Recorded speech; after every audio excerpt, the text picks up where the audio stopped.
Welcome, everybody. My name is Mina Jane, and I am thrilled to be here with Gail Sahar for our take two of our conversation about her book, Blame It, the Blame of Politics of Blame, right? Is that right? Yeah, something like that. Yeah. All right. Blame and political attitudes. That's what it is. You would know the title better than me.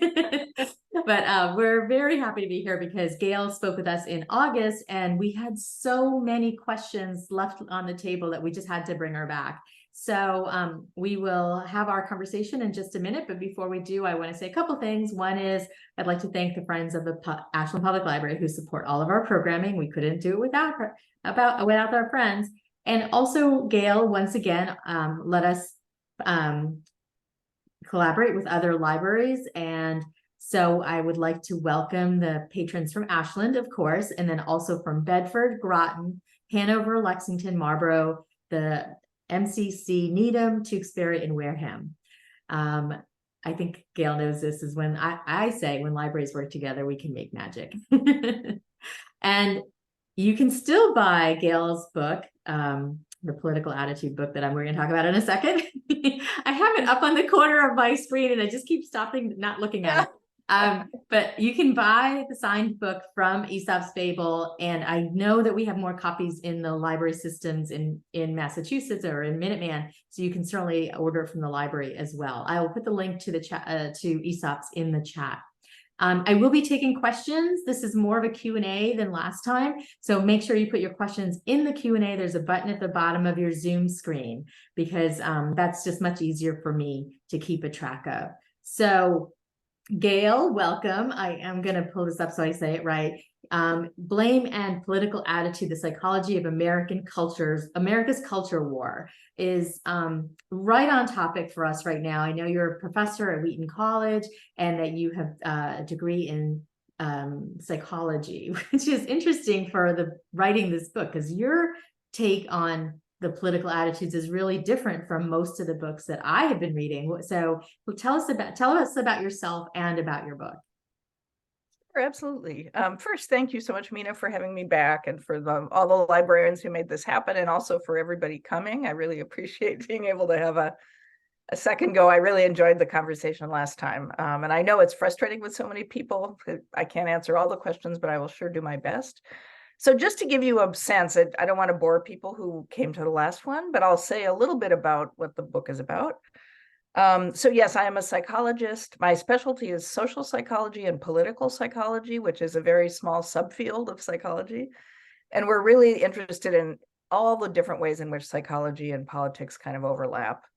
So what is it about the way we think about the world that might influence our political attitudes? And there are many, many things that we talk about besides that, but that's my specific interest. So I'll first just tell you very briefly that the area I work in is an area called social cognition, which is just how people think about the social world. So you could call it social thinking if you prefer. It sounds a little more approachable. And the idea behind this area is that people spend a lot of time processing information about the social world. So if you just think about your day, the number of people you interacted with, particularly if you go out to a job or around family members or whatever it might be, we have so many social interactions, and we actually pay pretty keen attention to what's going on in those social interactions. We try always to understand the world better through those situations. And specifically, I'm interested in how we attribute causes for events that happen, both to ourselves and to other people. Right. So I didn't get a promotion at work, and I'm likely to think, why didn't I get that promotion? Or, my best friend is diagnosed with cancer, and I'm probably plagued with why questions. She did everything right. Why is this happening to her? So the idea is that we ask why questions a lot. And what we find is that the way we answer them has big effects on our behavior and our emotions. So I'm going to use my silly example, but it works well because people always get it. And that is, try to imagine you're meeting a friend for coffee somewhere, and the friend doesn't show up. So you're waiting 5 minutes, 10 minutes, 15 minutes, still not there. Probably what is going through your head, if you're like most people, is, okay, why? Why is she not here? What was the reason? What was the cause? And you could think of things that were not her fault, such as she got a flat tire, or she had an accident, something, worse than that even. Or you might think, okay, she's rude, or she doesn't like me, or she's just didn't feel like coming, right? There are all kinds of causes we can choose. And what we study is kind of how those causes differ in terms of various dimensions. And the dimensions that matter here is, was it under her personal control or not? If she came for a reason that she could have done otherwise, right, that she had control over, we tend to feel more angry and have more negative behaviors toward her. If we think it was something out of her control, like a flat tire or an accident or something, we're more likely to feel sympathy and to be positive toward her, probably say, fine, no problem, we'll reschedule coffee for next week, right? So I know it's a trivial example, but the effects can be very large. And my role in this field has been to apply this model to political attitudes, to look at, to what degree does the way we see the causes of social problems influence the way we feel about them? Mhm. So if I see poverty as under the control of the poor themselves, they're lazy, etc., I'm going to feel very differently about programs like welfare than if I see poverty as perhaps society's responsibility. The economy's bad, there aren't enough jobs, that sort of thing. Mhm. In that case, I might feel sympathy for the poor person and believe government policy should help. So the model is really a very simple, intuitive one. And I've in the book, I apply it to a bunch of different issues. So not only poverty, but abortion, international conflict, racial inequality, issues of sexuality like same-sex marriage, sexual assault, a whole bunch of different things. Mhm. And interestingly, it holds up pretty well. The more we see social issues as sort of controlled by the people who are involved in them, the less we want to help and the less we feel sympathy, etc. The other interesting thing in this work is that ideology is related. So certain ideologies tend to make us more likely to hold individuals responsible than other ideologies, and I'm happy to talk more about that. And culture makes a difference. So Western cultures, maybe the US in particular, we tend to see the individuals responsible in a lot of cases that people in other cultures might not, because we are very individualistic. We have these beliefs that the individual should pull themselves up by their own bootstraps, etc. So that's kind of a quick overview. I will say that the culture wars part comes from the fact that I think this research argues that the culture war in the US is being exaggerated in a lot of ways. I think politicians don't give Americans a lot of credit for thinking about issues. I think most people really do think about issues, or at least many people.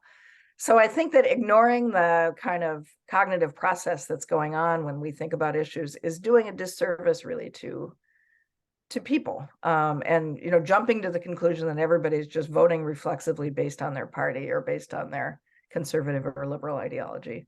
So that's sort of the book in a nutshell. I hope that's helpful.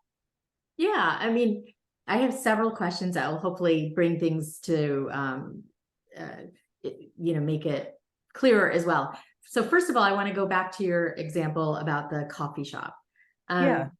So right now people are really divided, right? And it seems like people don't really pay attention to each other. So in that coffee shop incident, if that person was late and the person waiting got really angry, and the person was late because they got a flat tire, and the person was still angry, like super angry, and even if the person could prove that they had a flat tire and that's why they were late, and the person continued to be angry, how do you handle something like that, where you can beat yourself up against the wall to say, this actually happened, this is true, this is real, and somebody still is like, nope, I don't believe you?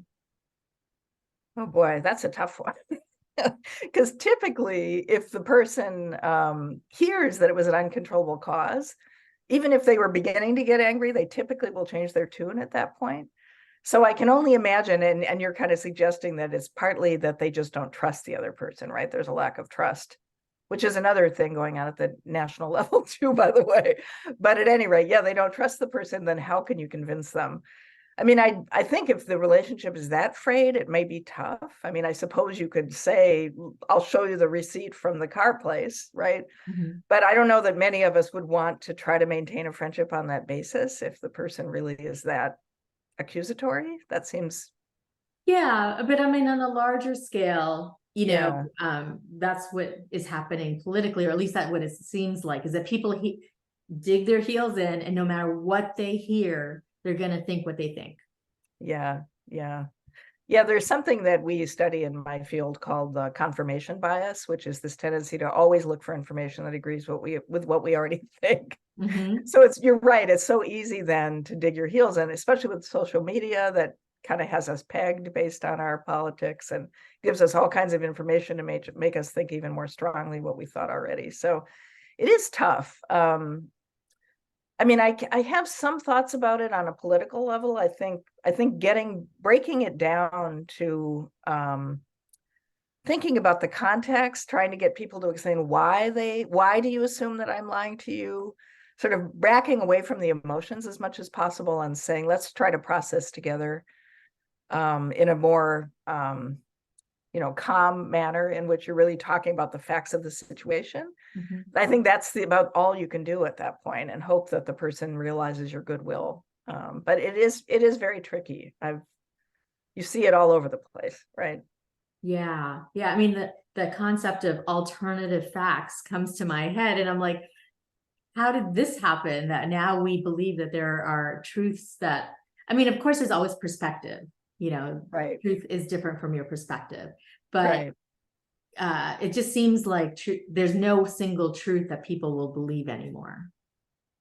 Yeah, that is an issue. And I think, all you can do, I think, is try to guide people toward critical thinking and think, okay, well, what evidence do you really have for that?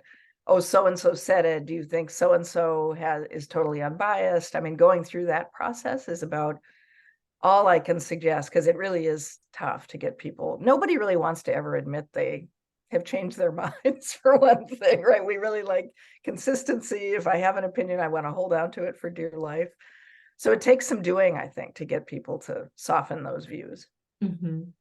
So I told you I had a question about Banned Book Week. Yeah. So, obviously it's Banned Book Week. I'm a librarian, and more books are being banned every day in America. And by very few people that are very organized. Why is that happening, in the sense that, like, why do people think, okay, I don't want this book here, but nobody can have it? Yeah, this is something we actually talk a lot about in my classes, because it applies to many more issues than the books, right? And Mm-hmm. I think that, and I know my students always talk about that. Well, just because you don't want yourself or your children to read it, why must no one read it? And I think part of it is based on the idea that people who believe these things feel that we're violating a principle, right? And that this is dangerous. And so I'm not defending the book banners, but I would say I think part of it is this idea that they think they're doing a service to society by protecting, innocent children from things that they think are harmful. So we have often incidentally have the same conversation about abortion, because a lot of people talk about abortion in that way. You don't have to have one. If you believe it's wrong, just don't do it. But if you talk to someone who's really a committed pro-life person, they will say, but then I would be not enacting my values, right? So when it comes to these values issues, it is really, really tricky. Because people, I think, in their hearts, they feel they're doing the right thing, right? Mm-hmm. Even if other people might not see it that way. Yeah, I mean, this is not new, though. Like, people have always tried to put their values on other people.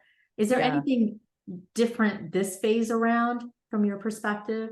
Oh, yes, I think there is. What I think it is what psychologists call affective polarization, which is this idea that whether or not we're really polarized in our actual positions on policies, people are very polarized emotionally. Like, there have been surveys that will ask Democrats and Republicans how they would feel about their child marrying someone from the other party.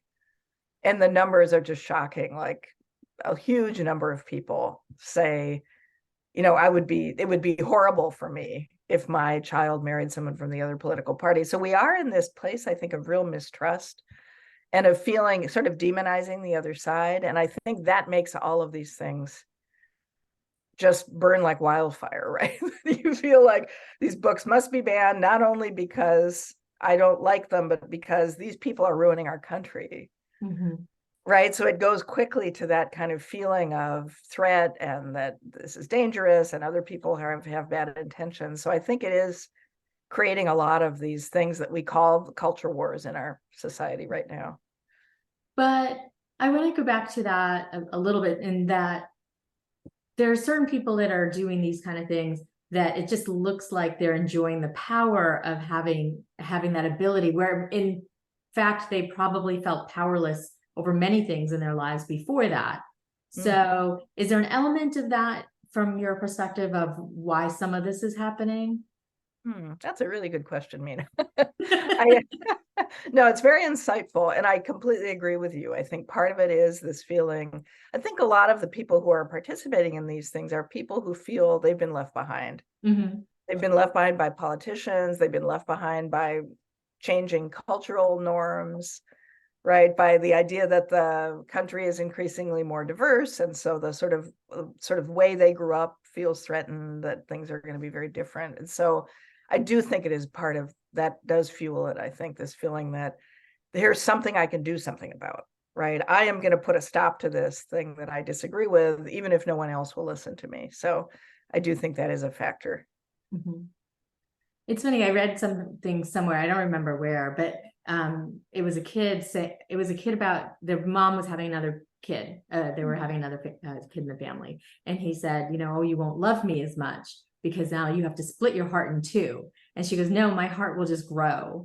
And I love that, because I think that that's a really telling saying, even about what's happening in this country. Is like all these people are, being more, we're more diverse, more this, and people think, oh, they're taking away from me. But instead of understanding that we're just growing together, we're growing bigger and better.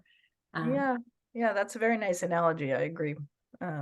It would be nice if we could move to that it's people being different is not necessarily a threat, or having more people is not necessarily a threat. Right. But I mean, you have to understand that, like if Yeah. once you're scared or whatever, it's very difficult to, once emotions get involved, I'll say. Yes. And I think that one of the things that a lot of the studies find too is the people who are most opposed, for example, to the diversity of the population changing dramatically are people who in fact haven't had a lot of contact with, for example, people of color. So I think it makes it more scary. I think if you grew up, and I hear this from students all the time, if you grew up in a really diverse environment, I think it's much less threatening. But if you did grow up in a sort of bubble where everybody looked exactly like you, then yeah, I think it is a bit more scary for folks. Mm-hmm. Yeah, that's true. I think that's true around the world. I don't think that's just in the US, because even in India, where I grew up, well, I didn't grow up there. I came here when I was 2, but somebody who's lighter skin is more valued than somebody who's darker skin. So, I mean, this is not something that's just here. And I think that's where we forget, is that we're just one part of this big world. Yes, that's very true. We do have one interesting piece. I feel like when I go to Europe, for example, I do feel like Europeans are a little more international. And I think part of it is that we are kind of over here by ourselves in some ways, right? We have a border to the north and a border to the south, but it's not as though you can drive 10 minutes and be in another country for most of us. So it is a bit different, I think. So I don't totally blame Americans. I don't think it's necessary that everybody wants to isolate. I think part of it is lack of opportunity.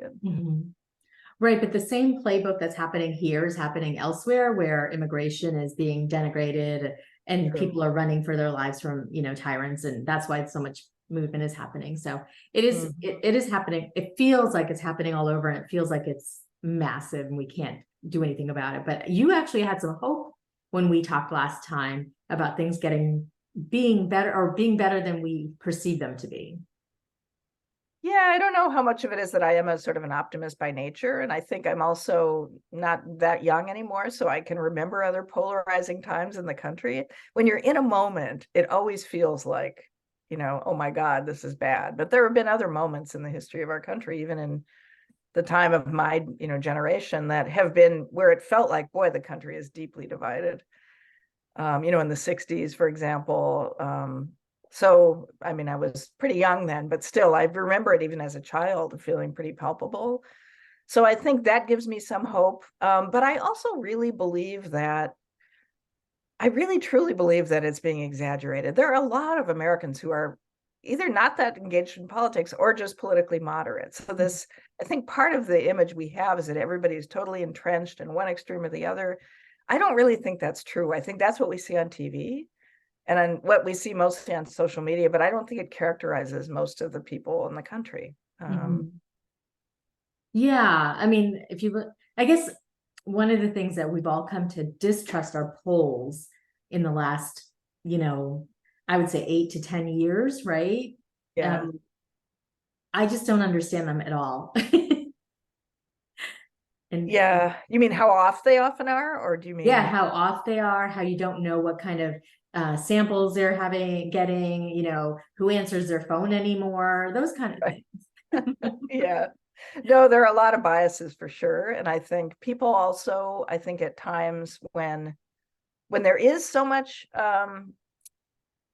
vitriol, there are people who in fact don't want to tell the truth in the Mhm. service. I mean, I think that happened in the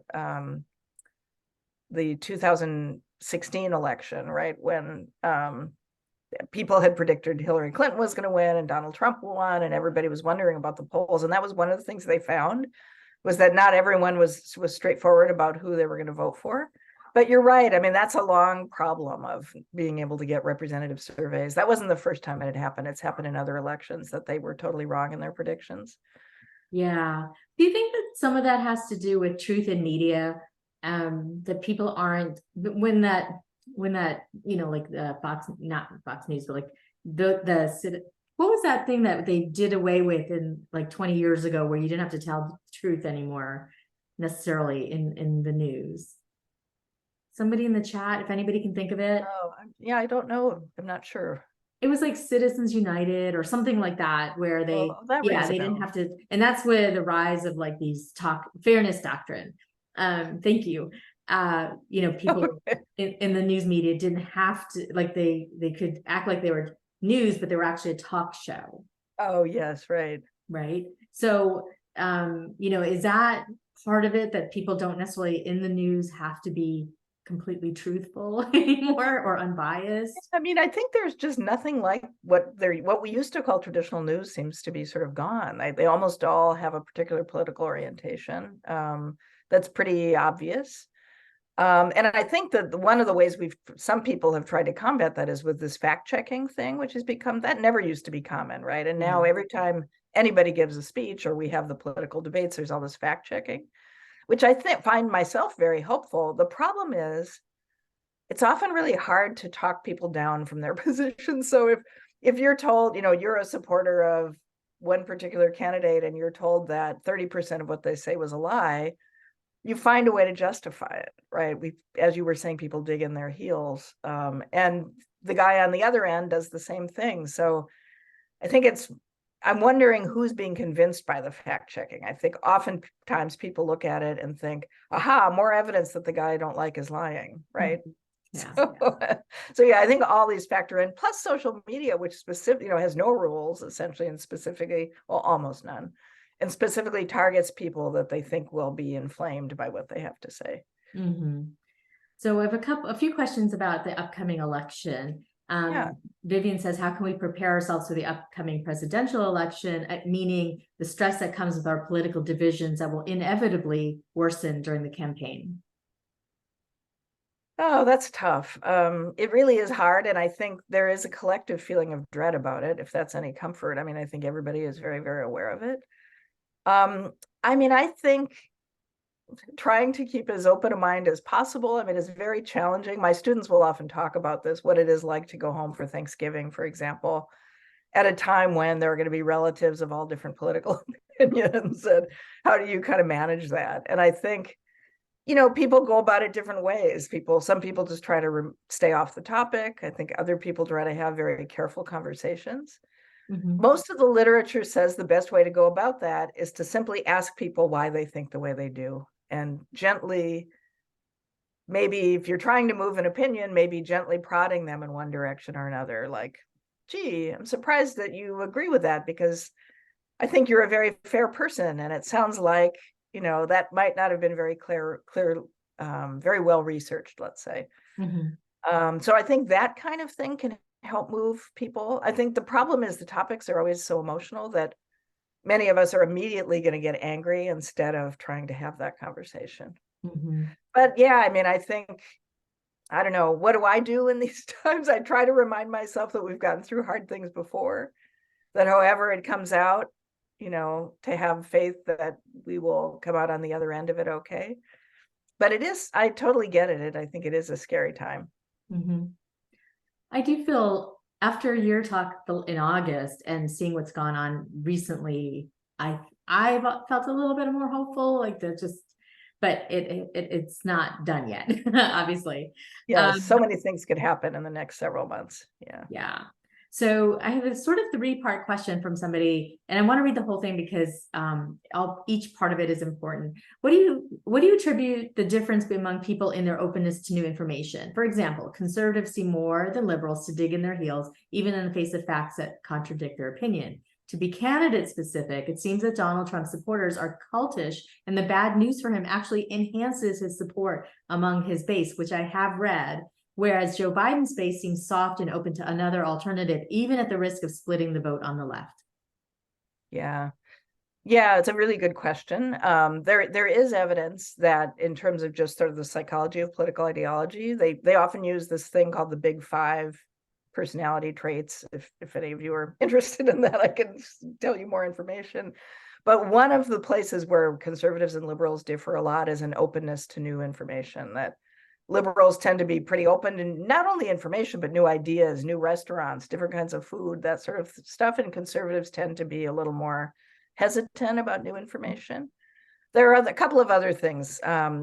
Conservatives tend to be a little more conscientious than liberals. Liberals are more likely to have a messy desk and things like that. So there's some really funny, actually, personality variables associated with the two sides. But I do think the problem, I mean, I think the evidence shows both liberals and conservatives tend to prefer information that supports what they believe already. So that's sort of a universal.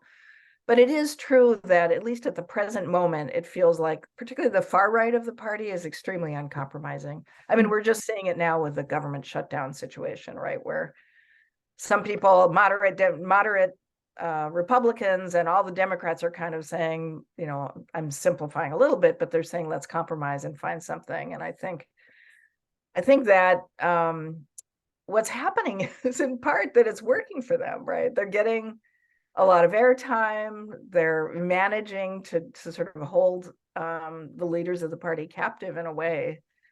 So I think you're right. It probably does have something to do with this tendency to not be open to new information. But I also just think it's a strategy that seems to be working. And I think I don't know if it was started by Trump's election or not, but it certainly does seem to be heightened.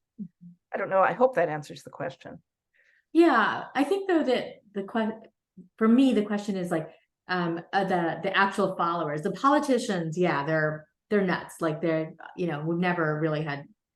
We can always say like we've never had good politicians, but what about the people that follow them and continually like make excuses for Trump or say that Biden's too old or things like that? Like how do we get to that point of just not being able to think for ourselves? Yeah, I think it is worrisome. And certainly, I mean, one thing I would say is there are all sorts of reasons that people voted for Trump. So I think a lot of times we go right to well, they're racist or they hate immigrants, et cetera. And certainly there are people who voted for him for that reason. But it's a huge and diverse group. And so a lot of studies have shown that there are all kinds of reasons people voted for him, and some of them had nothing to do with racism, right? There were some people who thought he's good for the economy. There are some people who think, we need a really strong leader right now because they feel a lot of threat from the rest of the world and they're very worried about immigration, that kind of stuff. So I think people got there in all kinds of different ways, but it is unfortunate, I think, that people won't listen to any other possibility. I mean, the idea that you would take real clear falsehoods and take them as true just kind of says how far apart we've become, that I would rather accept something that's false as true than admit my guy is not perfect or the other side has a point, right? That kind of stuff. Mhm. And I sort of attribute it to this terrible polarization, this there's so much anger. If you see, I mean, we just did this, and my students were leading class the other day, and we were talking about Trump supporters, the ideology of Trump supporters, just because that was just, we talk about all different ideologies, and that was the topic for the day. But we watched some clips, and some of what you see at the rallies and stuff is just such an outpouring of anger. Mm-hmm. And I think it's very difficult to accept other points of view when you're feeling that angry. I think it limits there's all kinds of evidence saying when we're really emotional, we lose the ability to even think clearly. Mm-hmm. So I don't think it helps. Right. And then not to, equal double-sided or whatever, but like, do you feel like the same is sort of like on the way left, where people are so entrenched in thinking a certain way that they just can't even have conversations? Oh, absolutely. I think people on the left can be very inflexible and very unopen. I think that's absolutely the case. I do get the sense that the emotional response feels a bit muted right now, but it may be because liberals are relatively happy with how things are going and conservatives aren't. But no, I don't mean to pick specifically on the right. I think that kind of digging in your heels can happen to people of any ideology. Mm-hmm. Yeah, it's not, I mean, I think that I'll just ask another question from an attendee, because I could just go on and on, because I just love talking to you, Gail. It's mutual. So what do you think causes people to react negatively to differences in skin color when they wouldn't give any thought to somebody's hair color or eye color? What has happened over the many years that has made skin color such a hot topic? Oh boy, that's a big question. It is a big question. Yeah. Well, I mean, I think in the US, I mean, first off, I would say that human beings are natural categorizers. Mm-hmm. So one of the things we talk about is that human beings use all kinds of shortcuts to process information about people, no matter what it is. If I look at a person, part of what I'm going to be judging right away is like, what gender are they? What race are they? How old are they? Right? All of that stuff we do quite automatically. But there are cultures in which skin color is not, I mean, I know there are many cultures in which it's taken on a very different kind of tone, but there are cultures in which it doesn't, right? And I think part of it for us is that we have created a situation by having things like slavery, for example, that we suggest there was a belief that there was a hierarchy among the races, right? With some races superior to others. So I really think that was all culturally constructed. I do think even babies notice skin color and things like that.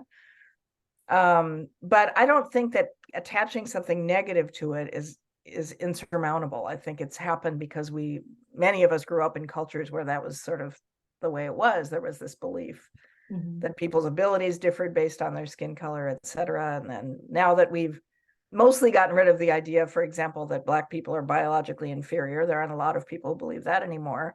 But there are people who believe other kind of negative cultural beliefs, right?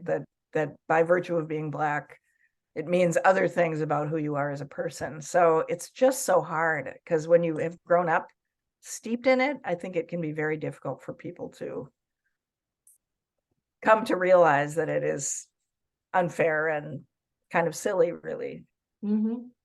Yeah. And I think, we live in the Northeast, and, with big cities and liberal, blah, blah. But even we're seeing, the influx of people who have different beliefs from them, like, more right wing, I guess. But in like, let's say the Midwest or the South, where you live in small towns, or even Western Mass, small towns, everybody around you has that same belief. So how do you get out of that when you live in a place that everybody, like, to fight that might take your life, like, it would be very difficult. It's very difficult. And I actually did myself grow up in such a place. I grew up in a small town in northwest of Washington State, right up in the peninsula there near Canada.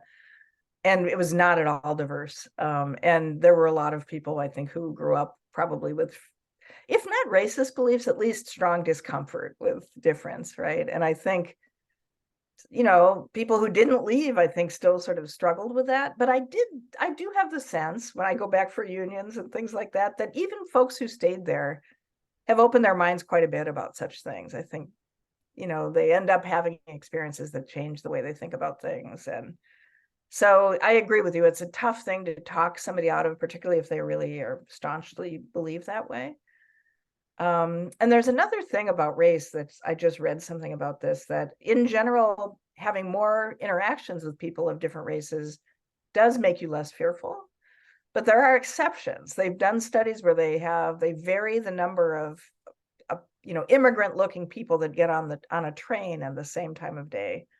And they find that, I think this was maybe in Great Britain that this was done. They found that when sort of white British people encountered a lot of people of color on the train or apparent immigrants, they began to have more negative attitudes. So there also is this strange balance between having good interactions versus interactions where you feel like somehow your way of life is under threat.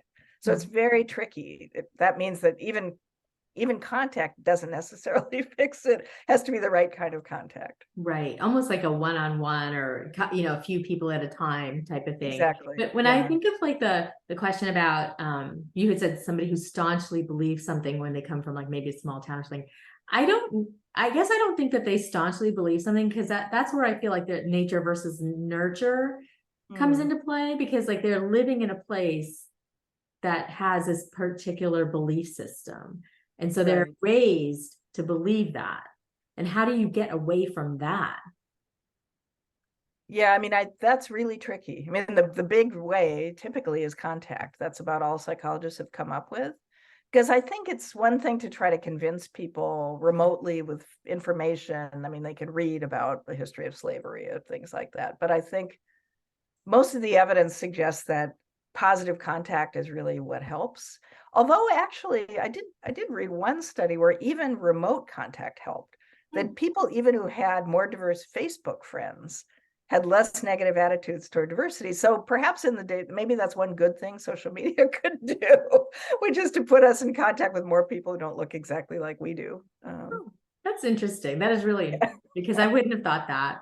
I was surprised too. Yeah. So Robin asked, what do you think of the importance of to apply Stuart? Oops, I just lost it. Stuart Hall's representation theory when watching the news.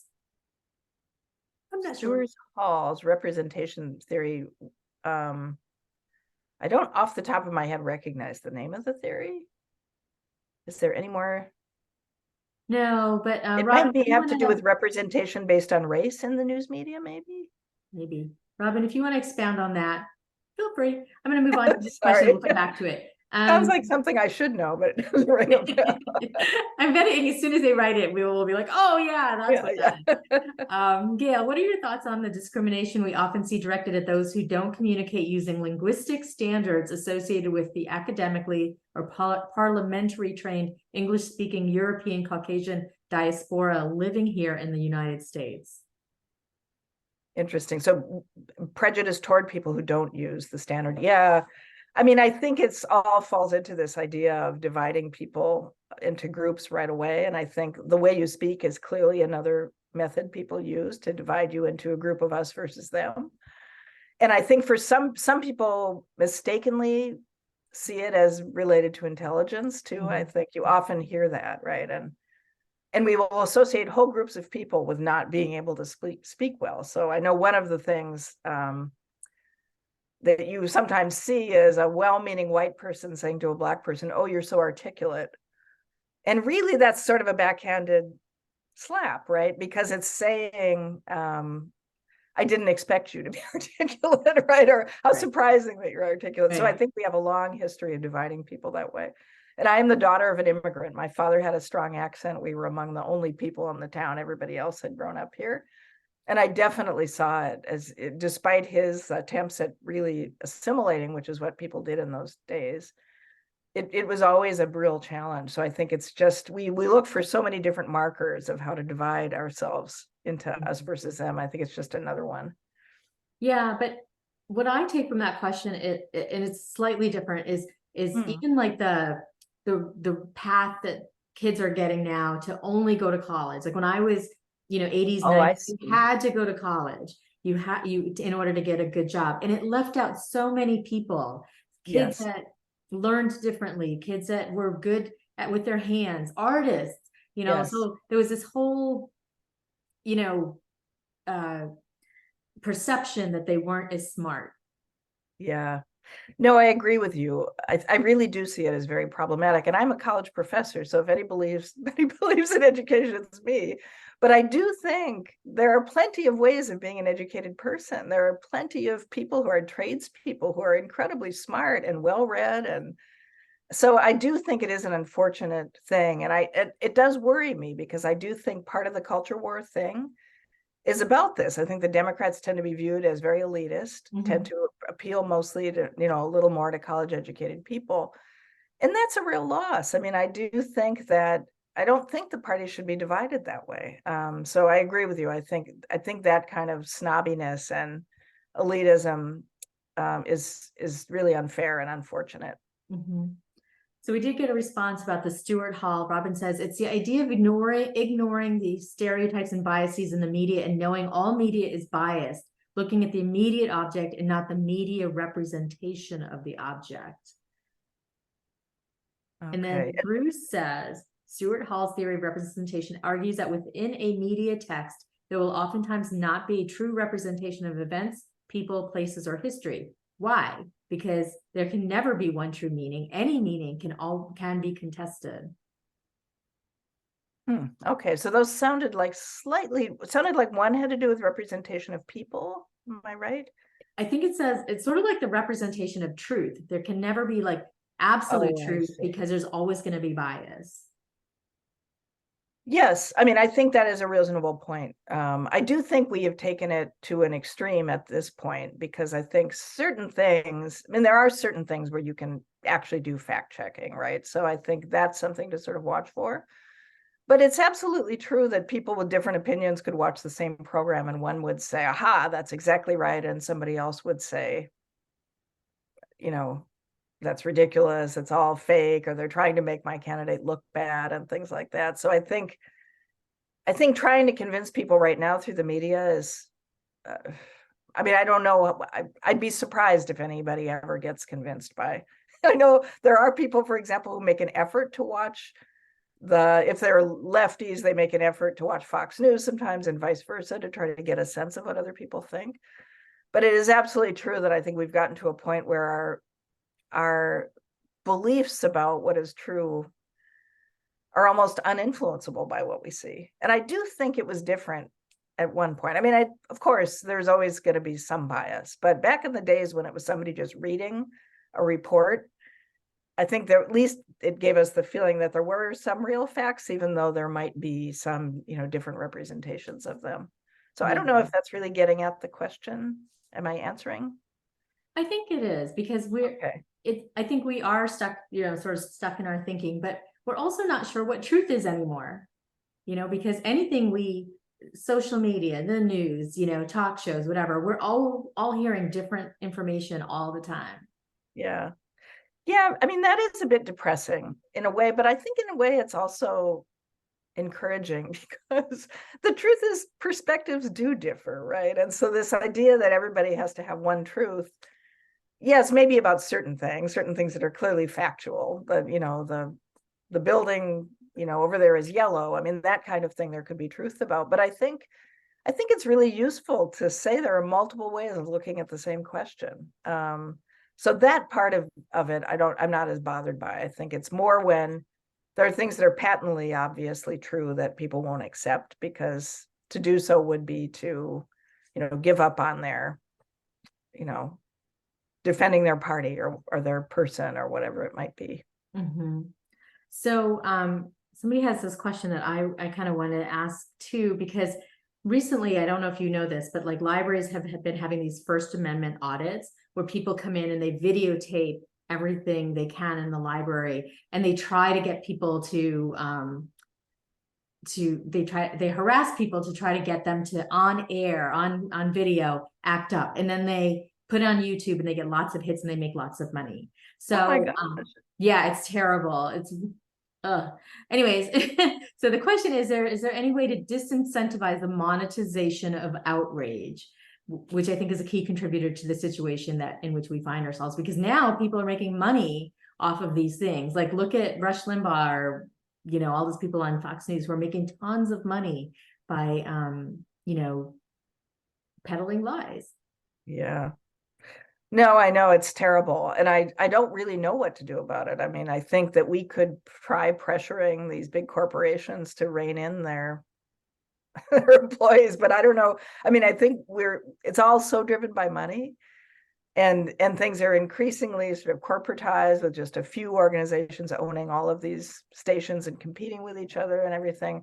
I feel that's one thing I do feel pretty hopeless about, I must say. I don't know how we as a people could, unless we really specifically start asking politicians about, setting up other kinds of regulations or trying to discourage these things in some sort of systematic way. But as individuals, it's hard to imagine. I mean, ideally, I would say, you see something like, turn it off, don't like it, right? Because it's just going to encourage these people. But that would be so tough to do, because I think now it's just such a common feeling for people to entertain themselves in this way, right? Mm-hmm. Yeah, I'm afraid. I wish I had a solution for that one, but that's really a tough one. It is. And, somebody in the chat Trevor is saying that, they do those videos to help people who have, autism or Tourette's or veterans with post-traumatic stress disorder, which is a different thing. When you're trying to do something to help people, but you're not being rude about it, you're not keeping people from doing their job, you're not trying to make money off of it. It's a huge different thing. Yeah. So yeah. He also asked, before we got to that, to the point on a singular versus biased versions of the truth, do you think that libertarian values like what is true for me is best for me, what is true for you is best for you, or New Hampshire's live free or die philosophy will play a larger part on the American political stage, regardless of party, in the next decade or so? That's interesting. I mean, I do think that the country would be helped by not being a purely two-party system, because I think part of the reason we are so polarized is that we have, these two entrenched positions and very little in between. Mm-hmm. And libertarians, I think it has this kind of simplicity about live and let live, and I'm going to do what's best for me, maybe especially what's best for my pocketbook, etc. The only thing I would say is that I feel like a lot of the research says that a lot of people don't actually vote based on their pocketbooks and what's good for them. In fact, a lot of people don't know what's good for them. So they will vote for someone who, in fact, is going to make it harder for them to succeed, right? So someone who's poor, for example, or working class and is voting for a politician who's going to lower taxes on the rich, for example, like that kind of stuff happens a lot. So I think people do often turn to their values for voting. And there are values associated with being a libertarian, I think, but they're less obvious. Mm-hmm. So I think that would be the challenge is if people would sort of grasp onto those things. I also think that, so yes, I guess it's possible. I mean, maybe enough Americans will be disillusioned with the current situation that they'll start turning to a position that feels a little more in between the two. So that seems to be possible. I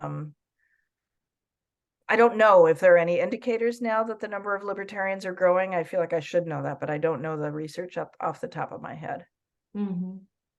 Well, I guess you can't know everything, Gail. Yeah, apparently you've been pretty impressive so far. It's okay.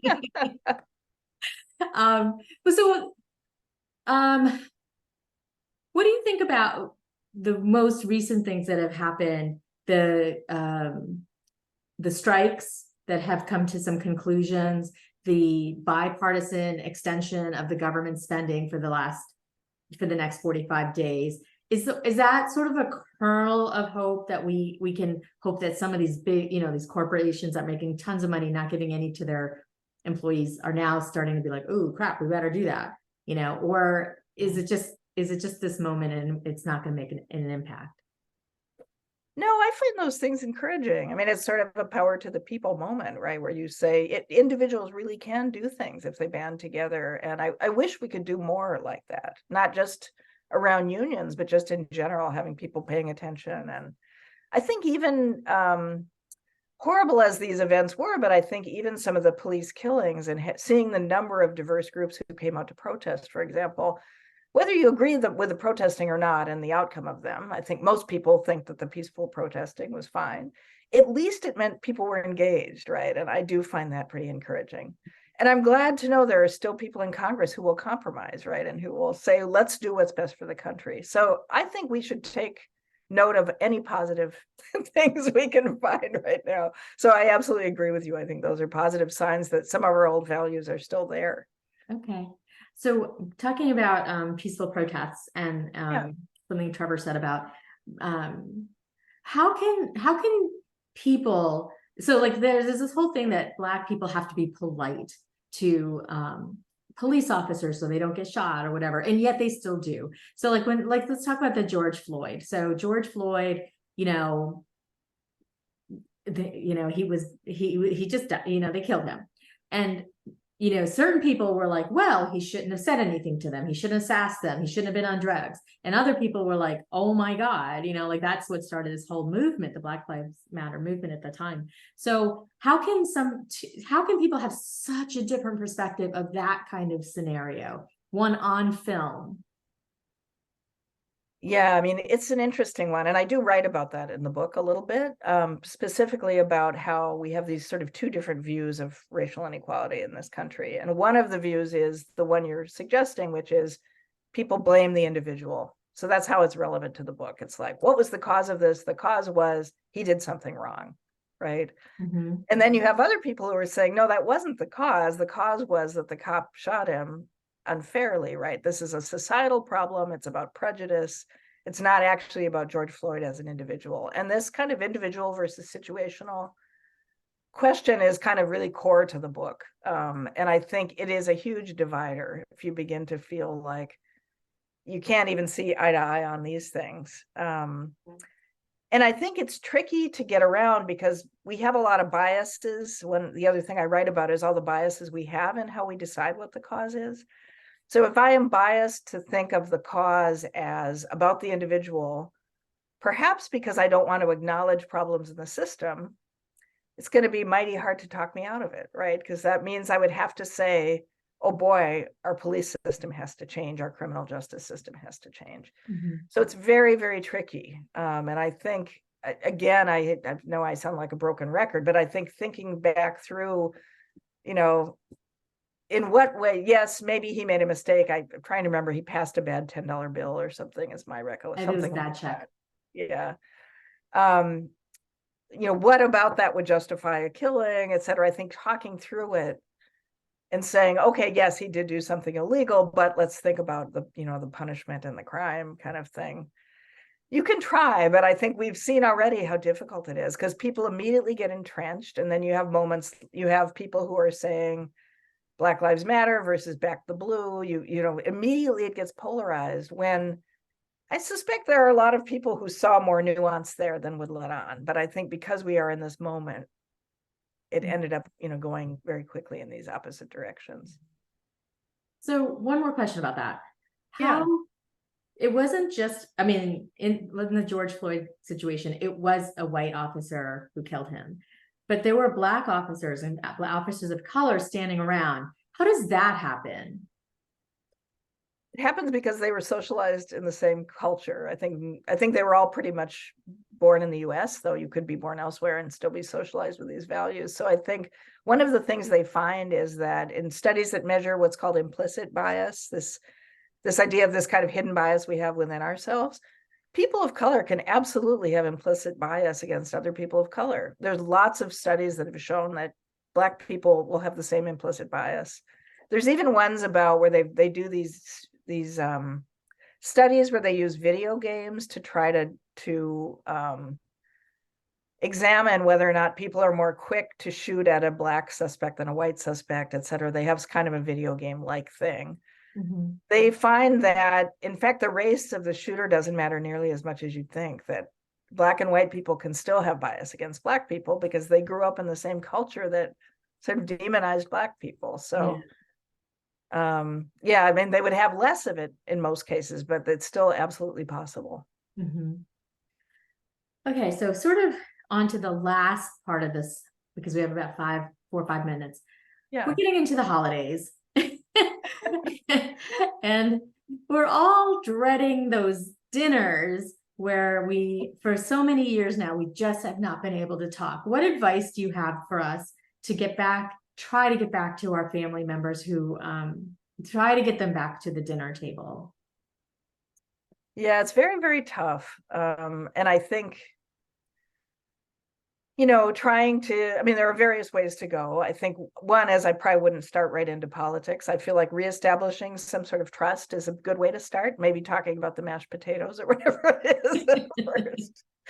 But I think, and then maybe treading into issues that are a little less contentious, where there might be differences, but not so extreme. Because I feel like it has to be incremental. And in my experience, what tends to happen is people kind of go right for the throat, you know, like, how the hell did you vote for that person kind of thing?